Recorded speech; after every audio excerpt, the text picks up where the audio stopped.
And if your deals are slipping, it's because someone's stealing your money. It means somebody else has prioritized their investment over yours.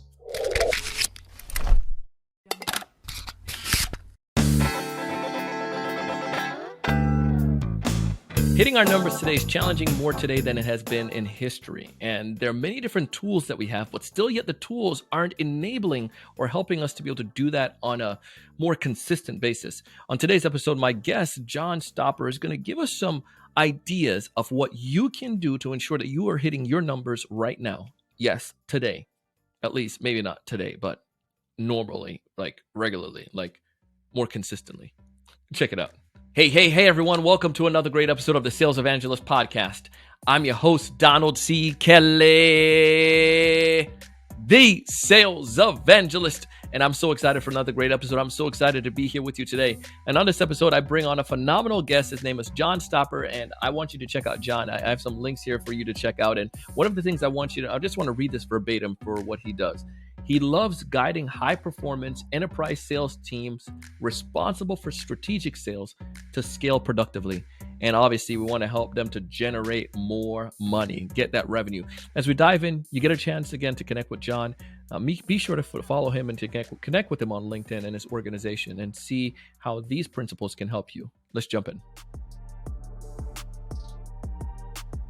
Why is this? When there's so many opportunities out there, so much technology, so much education, why is this the case? You know, off the top of my head, I'll give you three reasons why I think this is happening. Okay. First is technology is not improving sales performance. We're throwing tools at the problem. In many companies, many of my clients, they could have 10, 12 tools that the salesperson has to master. Yeah. Right? You have SalesLoft, Salesforce. I mean, you could have Zoom Info. I mean, you got Gong going. Yeah. And, and it's really, you can't automate bad process. So I think that's right. So that's the first thing. They're trying to automate bad process. Second thing, when it comes to B2B sales, people they're not getting trained enough. And when they are getting trained on tactics, how to sell, sales methodologies. And when you're doing B2B sales, you got to be good at tactics, but you also have to be good at strategy. And it's two sides of the same coin. So tactics are how you sell. Strategy is who, what, when, where, and why you sell. Who do you need to engage with at the buyer? When do you engage them? What channels do you engage them with? What's your value prop? And depending on the profile of the customer, where you are in your sales process or in their buying process, your competitive positioning, you have to shift your strategy. And so I developed a sales system. I call it the Compass, or Compass Selling. And it's to fill a gap I see in the marketplace around deal strategy. And it's a very structured system. People I'm working with today, they are making their number by being trained and executing on sales strategy in addition to tactics. And I think that's one. I put a little note down there because I wanted to go a little bit deeper into that. I feel for many of us, that's an area of it's hard to teach strategy, is it not? Or I guess it's not. You're not going to learn it intuitively. I guess you're not going to wake up and say, "I'm a great sales professional. I'm great at relationships, so I'm going to be great at strategy." It takes effort. Yeah, it really does, and you have to have a system. Mm-hmm. I'll give you an example. It takes a lot of practice and work. So I can give you three examples. The first one is if you look at the great NFL quarterbacks, they have a playbook, but when Tom Brady gets up to the, under the center, he's changing what he's going to do, right? He's calling audibles based on the position of the defense, who's on the field, what's their position on the field, how are they aligned. He'll run a different play, and his team has practiced to adjust on the fly so they can execute. That's strategy. Hmm. A second example is Major League Baseball pitchers. Most salespeople today have one pitch. They have a fastball. Right? Bring on the heat. Make it faster if you want to be better. Yes. But faster and more. Yeah, exactly. But how many pitches does a Major League Baseball pitcher have mastery of? Quite a few. 4 or 5, right? They got a curveball, a slider, a changeup.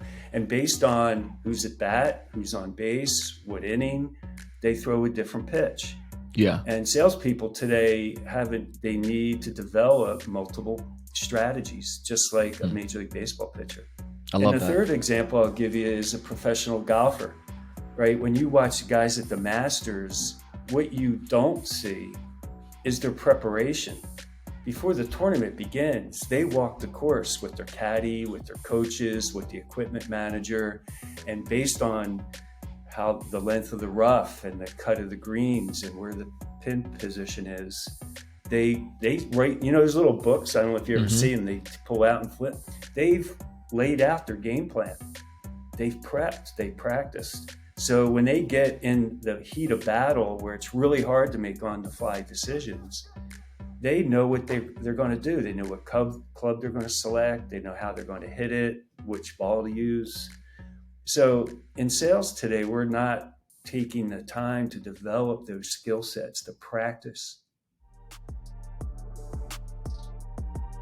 And the other part to this too, the other note that I have down here is thinking about it from the perspective you mentioned of the technology. Technology is just you can't mask bad behavior, or technology is not going to change, a process. No. So with that being said, I think we have that over leniency, over compensation Reliance. On technology, on the tech, because I'm going to have those automated emails. So if this doesn't go through, my second email is going to grab their attention, tactics, right? Some of those things. And then it's that boils over into the conversation as I'm dealing with folks. And I feel, especially in a tightening of an economy, the person I was speaking with early on today was Matt Dixon, wrote the Challenger Sale, just came out with Jolt. Yeah. One of the things we were talking about is that idea of indecision that's a lot of salespeople come on, and that goes directly in line with what you're saying. Like the buyers now are just so much more, if the salespeople don't have the right strategy or understand what strategy to implement or how to, walk the course beforehand and to prep for it, they're done for. The order takers are gone. And with me worrying about the tightening of the economy and my role at the organization, I'm not going to bet on you, Mr. One pitch sales professional.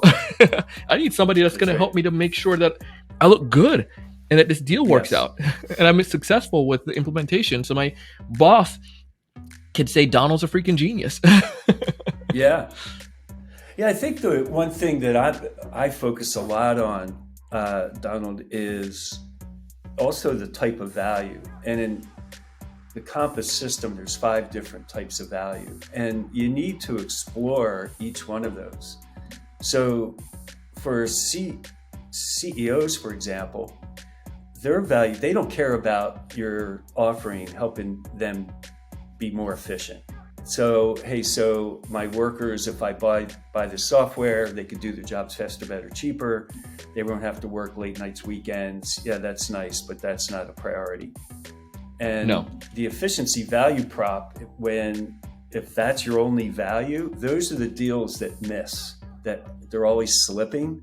And there's a thing I say, if that's your value prop and you lose your deal or it slips, guess what? Somebody with a different value prop has just stole your money. So what I do is go in and say, let's get to the CEO and talk about, hey, what risk do you see in your growth strategies, and you position how your offering can mitigate that risk.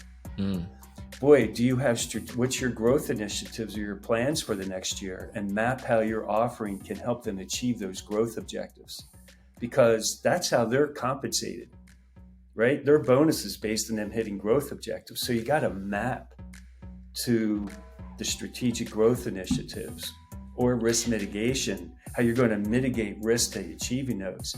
If you're just selling, as I said, efficiency or effectiveness, so 80% of all the deals I've ever done weren't budgeted. Wow. And I'm talking, I've done deals everywhere, $500,000, million up to 45 million. And none of them were budgeted. We stole the money from budgeted projects. Because you help to exemplify the importance of this, because you aligned it with the plays those key decision makers or stakeholders had in their pockets. Yeah, and that's how you get meetings. Look, I've been selling at the C-level most of my career. I learned early on to go there, and I have dozens of clients. I know nothing really. I've never been trained on any of their technology, and I always help them close deal because I focus on the value, the business value, and that's how you get meetings with C-level. It's, hey, I've done my research. Looks like here's your objective, strategic initiatives. Here's some potential risk you have. Let's have a conversation how we can help you with that. Let's say I find myself right now, a lot of my deals are slipping right now. Aside from reaching out to you and partnering with you, I'm a sales rep. What can I do today to start fixing this? You give us a lot of great insights today. 67%, 65% of my deals are not going through. Or let's say 75% of my deals are not going places, and it's hard for me to hit my numbers.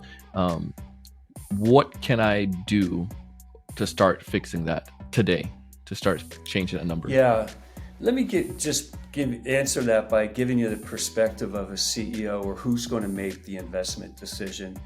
Your real competition is budget dollars. Yeah. And a C-level exec is looking at multiple investments they can make each month.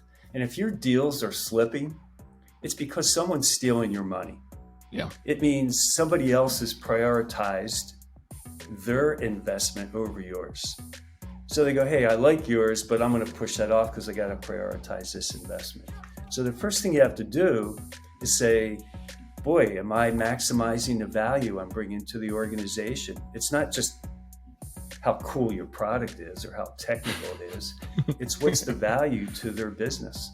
Yeah. And have I positioned it with the right people?